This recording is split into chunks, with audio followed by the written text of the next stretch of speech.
Le Conseil des ministres approuve un projet de loi instituant un régime d'assurance maladie renforçant la solidarité et la cohésion sociale.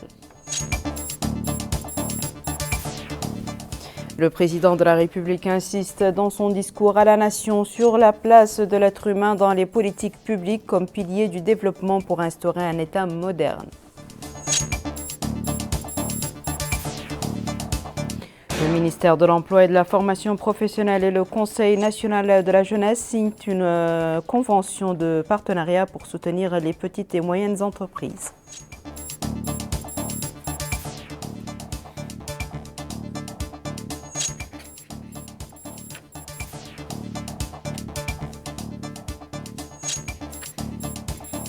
Bonsoir mesdames, mesdemoiselles et messieurs, merci de vous joindre à nous. Le Conseil des ministres s'est réuni le mercredi 29 novembre 2023 sous la présidence de son Excellence M. Mohamed El-Cheikh Ghazouani, président de la République. Le Conseil a examiné et approuvé le projet de loi abrogeant et remplaçant certaines dispositions de l'ordonnance numéro 2005-006 du 29 septembre 2005, modifiée portant institution d'un régime d'assurance maladie. Le présent projet de loi vient consolider les réformes mises en œuvre pour le gouvernement depuis 2019 pour renforcer la solidarité et la cohésion sociale nationale des populations dont la santé constitue un élément fondamental. À cet égard, il vise à étendre la couverture de l'assurance maladie aux ayants droit de l'assuré social décédé afin de bénéficier des services de la Caisse nationale de l'assurance maladie et à contribuer ainsi à l'amélioration des conditions de santé des populations. Le Conseil a également examiné et adopté les projets de décret suivants. Projet de décret portant organisation de l'occupation du domaine public de la voirie. Le présent projet de décret a pour objet de définir les modalités applicables à l'utilisation du domaine public de la voirie sur l'étendue du territoire national. À ce titre, il détermine le régime d'autorisation des occupations du domaine public en tenant compte des droits et obligations de chacun, qu'il s'agisse de riverains, d'entreprises ou de concessionnaires, ainsi que les conditions administratives et techniques d'exécution des travaux sur les voies publiques et leurs dépendances. De même, il organise l'occupation du domaine public sur certaines parties du territoire des communes, notamment en ce qui concerne les aménagements, les terrasses, des activités commerciales et professionnelles, les étalages, les dépôts de matériel, les supports d'appui des opérateurs, les panneaux publicitaires, les mobiliers et objets divers. Projet de décret portant réorganisation de l'école des hautes études de commerce et fixant les règles de son fonctionnement. Le présent projet de décret porte sur la réorganisation de l'école des hautes études de commerce et les règles de son fonctionnement ainsi que le changement de sa dénomination en l'école Nouakchott Business School. L'objectif visé est de doter cette nouvelle école d'un régime des études répondant aux normes et standards internationaux les plus performants en vue de mettre en place une école d'excellence dans l'enseignement supérieur. Pardon.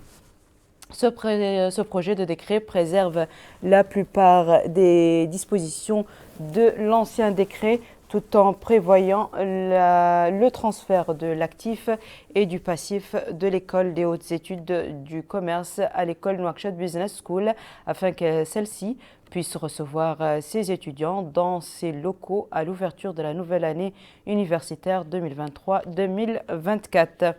Le ministre de l'Intérieur et de la décentralisation a présenté une communication relative à la situation intérieure. Le ministre de la Culture, de la Jeunesse et des Sports et des Relations avec le Parlement a présenté une communication relative à l'organisation de la 12e édition du Festival des Cités du Patrimoine prévu du 8 au 12 décembre prochain. Cet événement annuel s'inscrit désormais dans une approche nouvelle visant à impulser le développement local dans les domaines économiques et sociaux grâce à la composante de développement initiée pour la première fois lors de l'édition 2021 de Ouadane. Ainsi, le festival de Oualata permettra de consolider les acquis au niveau local et de mettre en exergue les efforts déployés par le gouvernement pour améliorer les conditions de vie des populations. La ministre secrétaire générale du gouvernement a présenté une communication relative à la situation de l'état d'avancement des grands projets au cours du mois de novembre 2023. La présente communication vise à informer le gouvernement sur l'état d'avancement du portefeuille des grands projets qui couvrent la quasi-totalité et des secteurs clés du développement socio-économique du pays au cours du mois de novembre 2023. Globalement, les projets s'exécutent convenablement avec un rythme plus rapide qu'au mois d'octobre. En effet, moins du quart du portefeuille accuse des retards contre plus de 3/4 des projets qui s'exécutent de manière satisfaisante. Ces résultats montrent que les mesures prises au cours de ce mois de novembre ont permis de lever un certain nombre de contraintes qui pesaient sur l'exécution des projets et qui ont favorisé une évolution plus rapide. Le ministre délégué auprès du ministre des Affaires étrangères, de la coopération et des Mauritaniens de l'extérieur, chargé des Mauritaniens de l'extérieur, a présenté une communication relative à la situation internationale.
Le président de la République, son Excellence M. Mohamed El-Cheikh Ghazouani, a adressé lundi soir un discours à la nation, et ce à l'occasion du 63e anniversaire de l'indépendance nationale. Dans ce discours, le président de la République a déclaré que dans sa vision pour l'avenir de notre pays, il a placé l'homme mauritanien au centre de l'action de développement et en a fait la destination première de l'investissement et l'objet de toutes les politiques publique.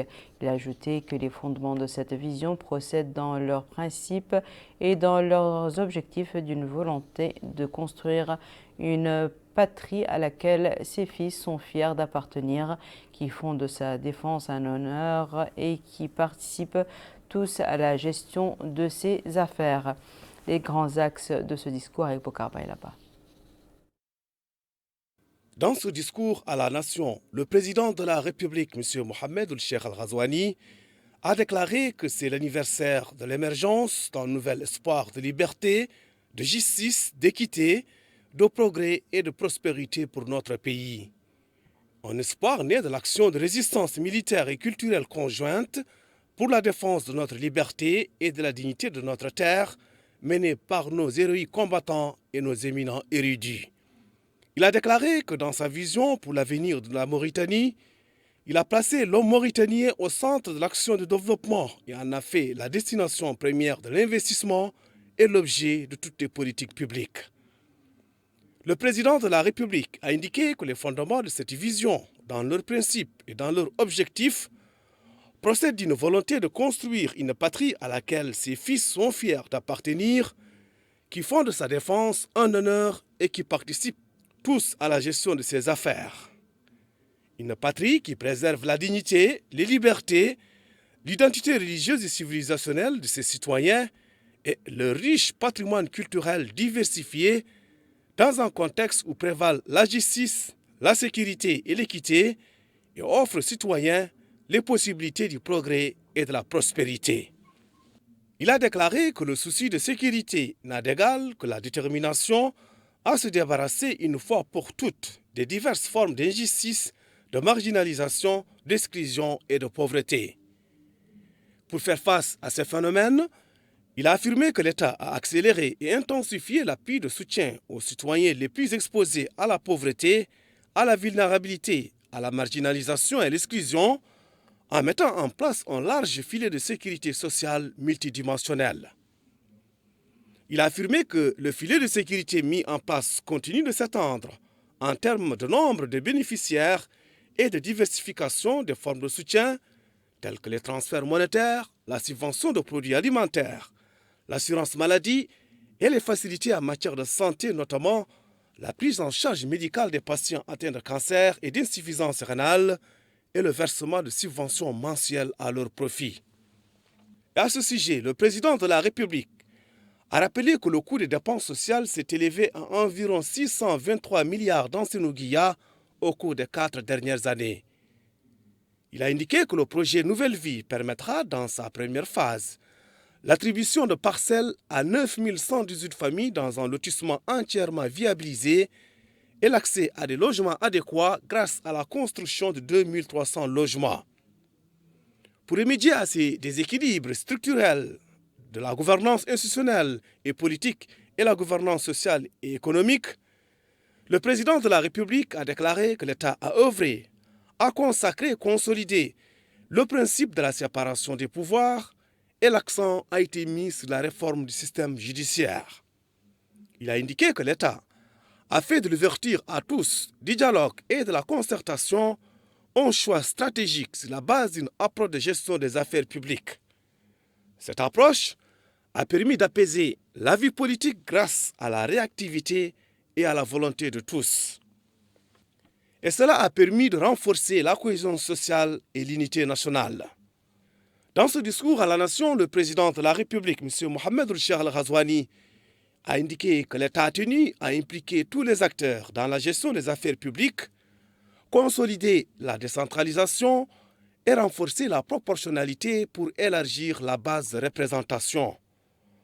Parallèlement à un vaste effort de réforme au niveau de la gouvernance économique, l'État a renforcé le niveau de maîtrise des dépenses publiques, favorisant ainsi le financement de projets et de programmes sociaux tout en réduisant le recours à l'emprunt.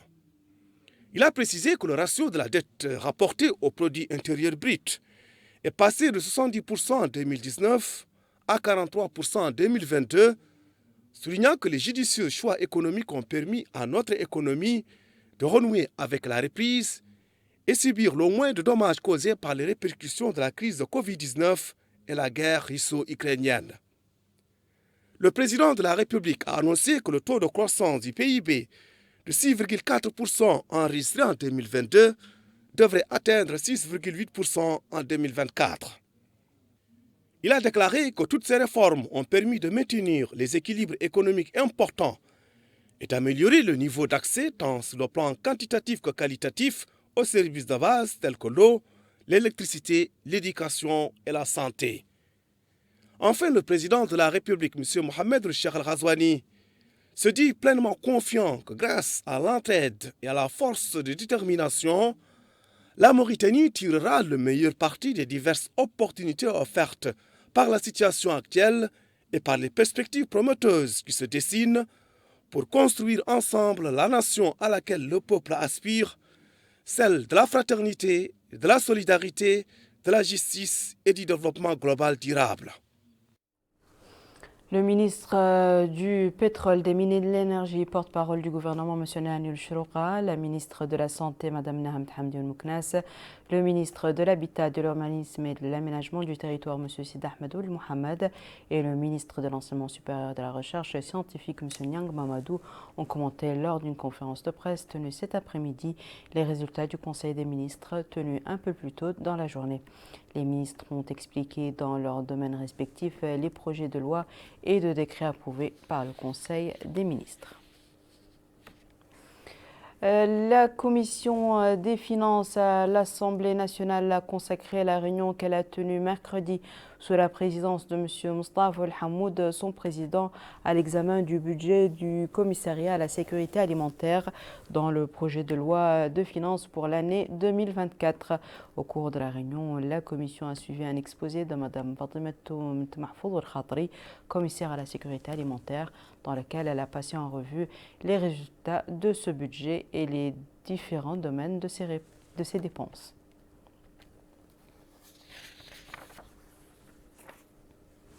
La salle de réunion du ministère de l'Emploi et de la formation professionnelle a abrité aujourd'hui la signature d'une convention entre le ministère de l'Emploi et de la formation professionnelle et le Conseil national de la jeunesse.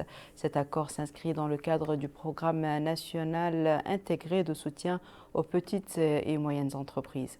C'est un compte-rendu d'Aminata Khan. Signature d'une convention de partenariat entre le ministère de l'Emploi et le Conseil national de la jeunesse. La convention a été signée par le secrétaire général du ministère de l'Emploi et de la formation professionnelle, Mohamed Salem Oulboukhouraïs, avec la présidente du Conseil national de la jeunesse, Mme Zainab Bint Abdeljelil. L'accord vise la mise en œuvre d'un programme de formation dans les domaines du bâtiment et de l'industrie, et ce, au profit de 160 jeunes.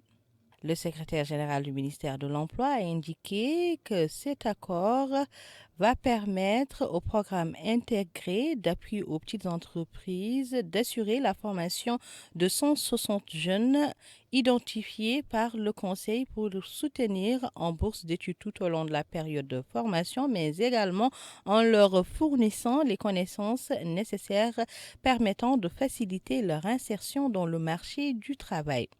Lui succédant, la présidente du Conseil national de la jeunesse a indiqué que cette formation permettra le suivi, l'évaluation, mais également la mise en œuvre de cet accord au profit des 160 jeunes qui vont bénéficier de cette formation dans les domaines du bâtiment et de l'industrie.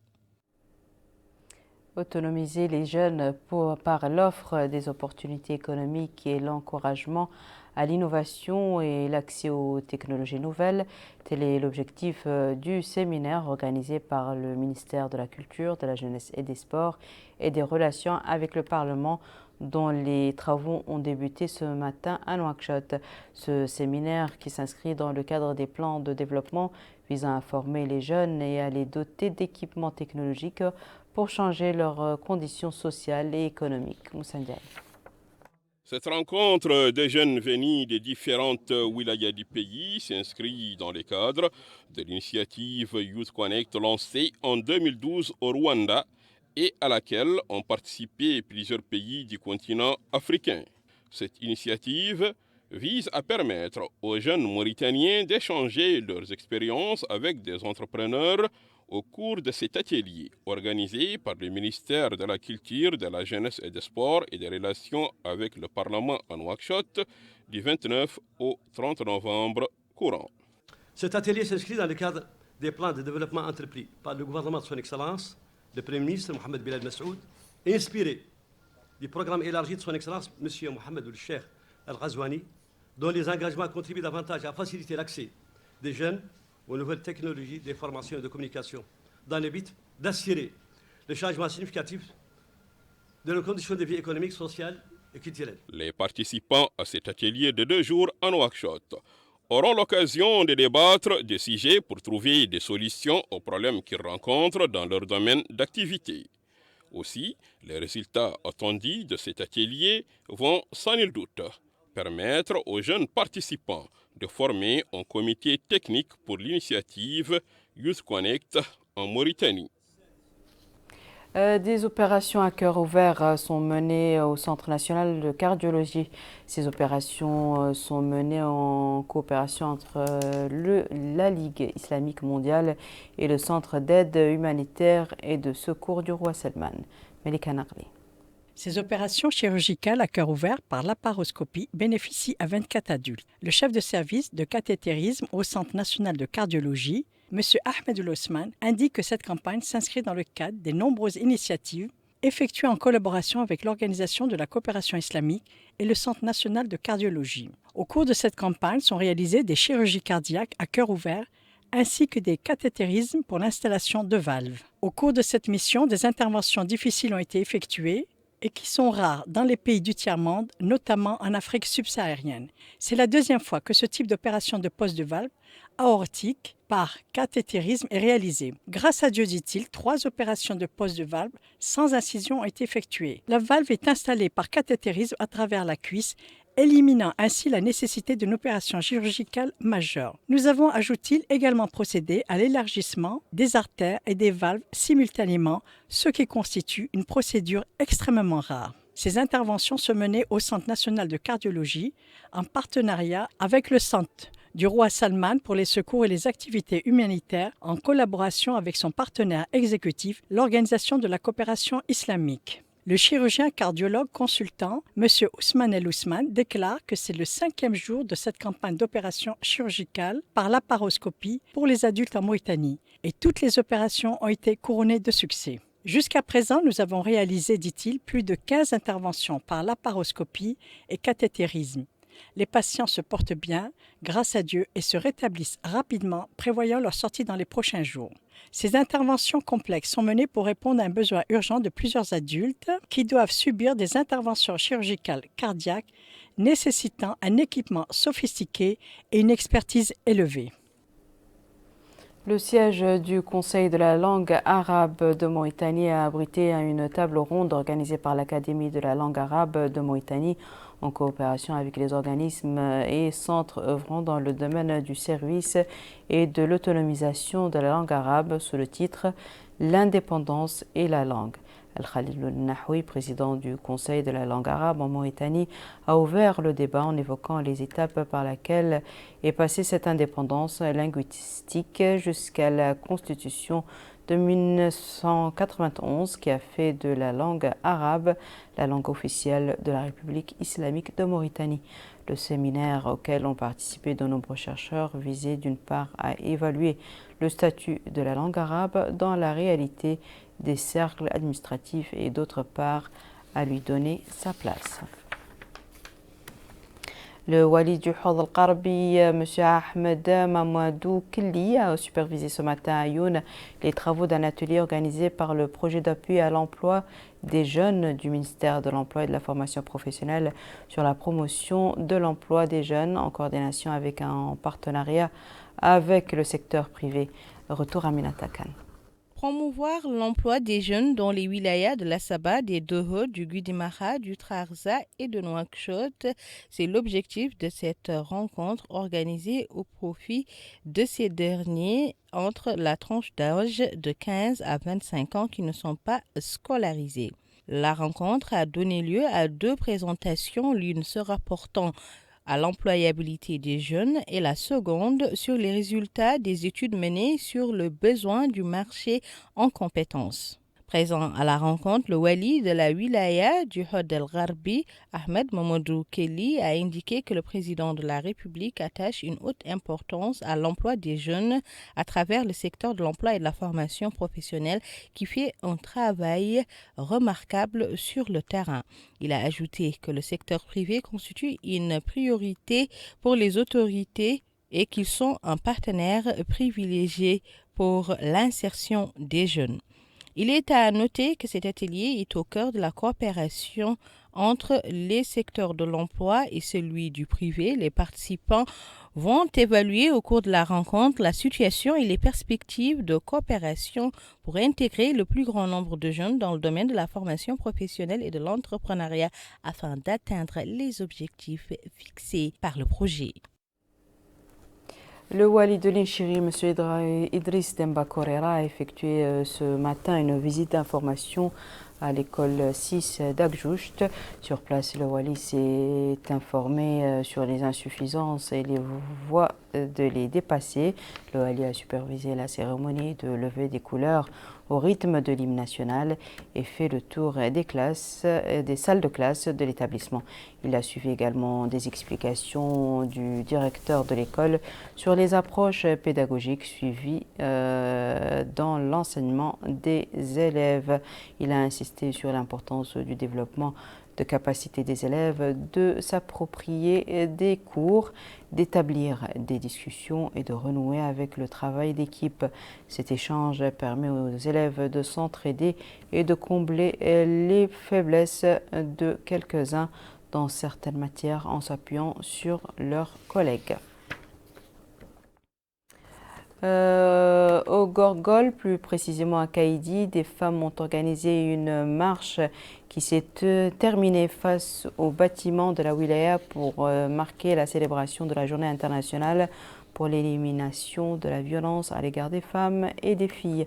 À son arrivée, les organisatrices ont été reçues par le conseiller du Wali chargé des affaires juridiques et administratives, M. Cheikh Oulesqaïr, qui a affirmé dans un discours qu'il a prononcé à cette occasion que la religion islamique donnait aux femmes et aux enfants tous les droits qui préservent leur dignité et les protègent de toutes les formes de violence en ligne, avec notre religion islamique qui appelle à la tolérance et à la dignité. Pour sa part, Mme Raqiyam Mohamed Fadl, présidente du Forum des femmes leaders au Gorgol, a remercié les autorités administratives de la Wilaya d'avoir soutenu les femmes et les enfants. Feu Bakar El-Soued Ahmed est sans doute l'une des figures historiques de la Mauritanie. Son histoire, comme beaucoup de héros de son rang, mérite d'être connue de tous pour que leurs faits héroïques ne sombrent pas dans l'oubli. À l'occasion du 63e anniversaire de l'indépendance nationale, Mohamed Khattat tente de refaire vivre son parcours. C'est un drapeau qui n'aura peut-être pas flotté ni tété les énormes sacrifices et efforts consentis par nos vaillants héros qui ont combattu par les armes ou à travers la résistance culturelle, économique et sociale la pénétration coloniale. Des martyrs qui, comme l'émir résistant, le martyr Bakar El-Soued Ahmed, méritent tout le respect et la considération de notre peuple pour avoir donné leur vie pour la défense de l'entité et de l'identité de la Mauritanie. Le martyr émir, résistant Bakar El-Soued Ahmed, est décédé le 1er avril 1905 des suites de ses blessures dans la célèbre bataille de Rasselville entre la résistance nationale qu'il a conduite et l'armée coloniale française lorsque les hommes du capitaine Frère Jean ont attaqué son campement par surprise dans la zone de Bougadoum à Erguib, dans la wilaya de la Saba. Selon l'historien Ahmed Mohamed El-Haj, l'émir martyr Bakar El-Soued Ahmed était une pièce maîtresse de la résistance, à la fois un guerrier et un politique très respecté, d'une forte personnalité que les habitants de la région respectaient. Ici, dans ce mausolée, repose l'émir résistant Bakar El-Soued Ahmed, l'une des figures historiques de la Mauritanie, un grand résistant dont le courage et la générosité, la force et la combativité ont forcé l'estime de ses ennemis avant ses amis. Dans la wilaya du Tir-Zemour, le stade municipal de la ville de Zouérat a accueilli le match final du championnat de football de la Coupe du Wali entre les équipes de Turin et de Loti.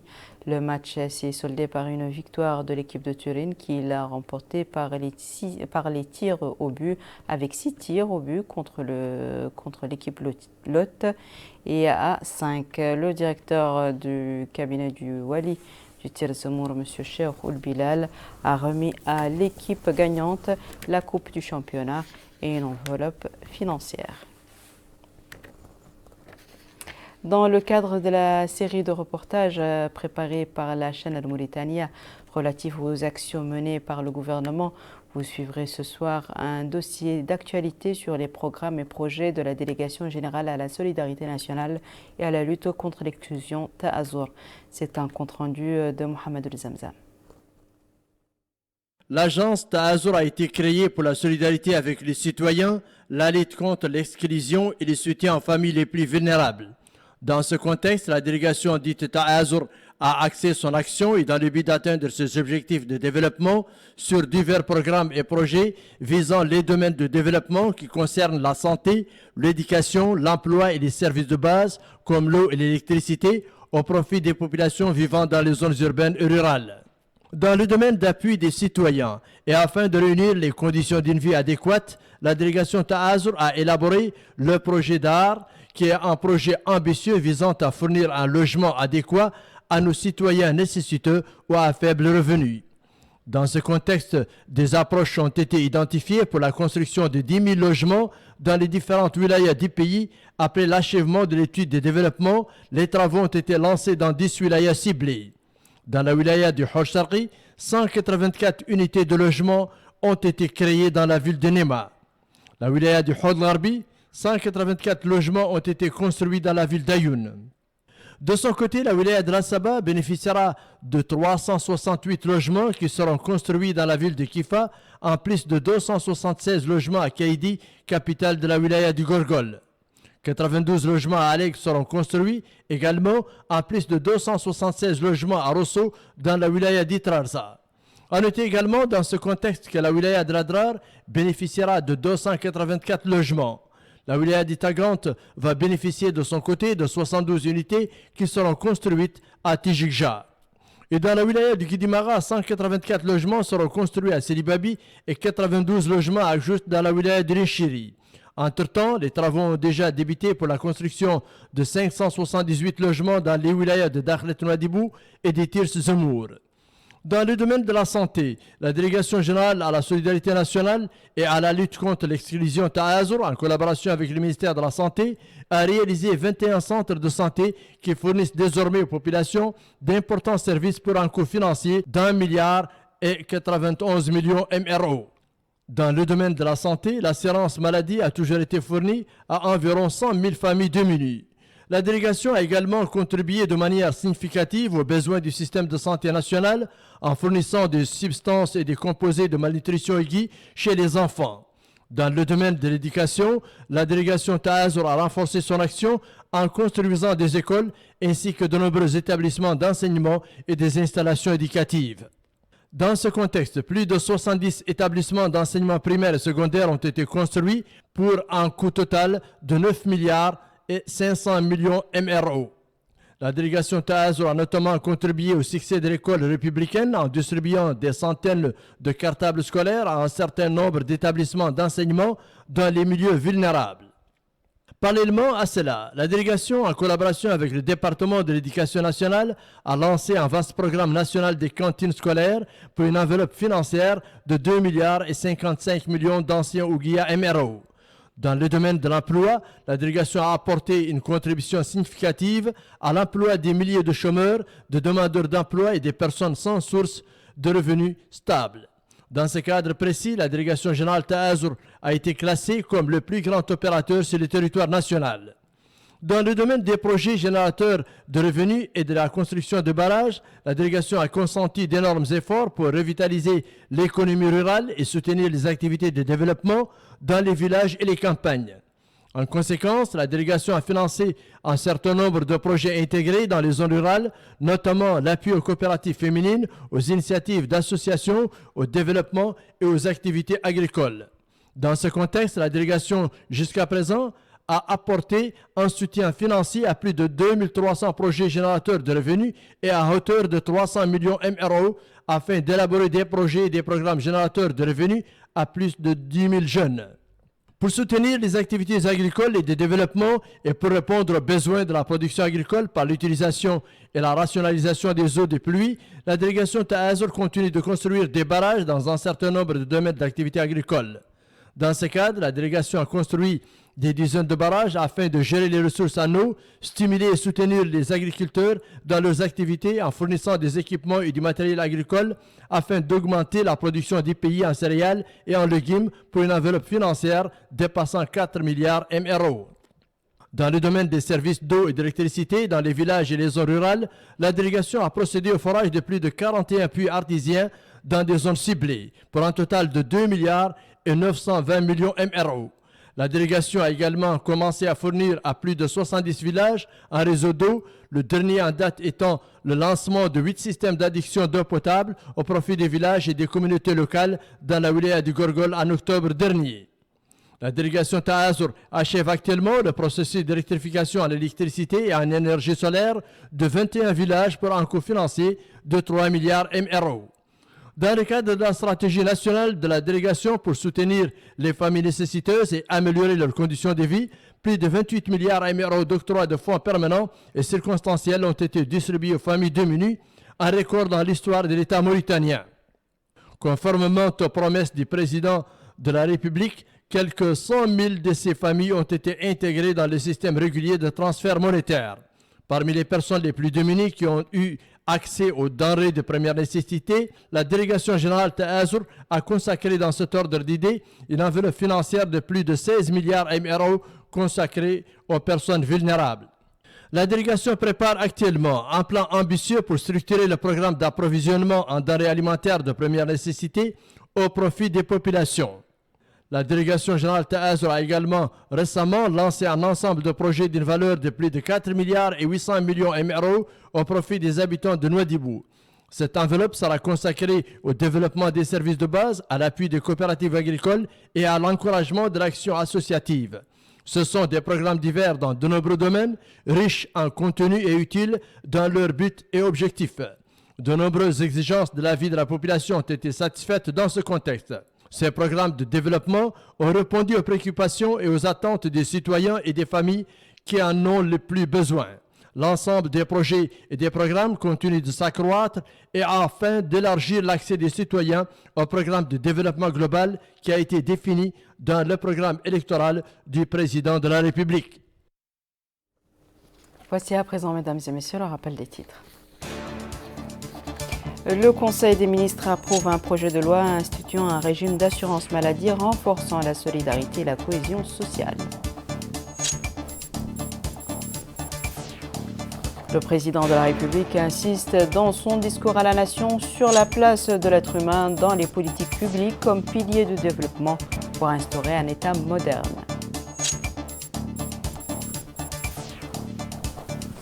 Le ministère de l'Emploi et de la Formation professionnelle et le Conseil national de la jeunesse signent une convention de partenariat pour soutenir les petites et moyennes entreprises.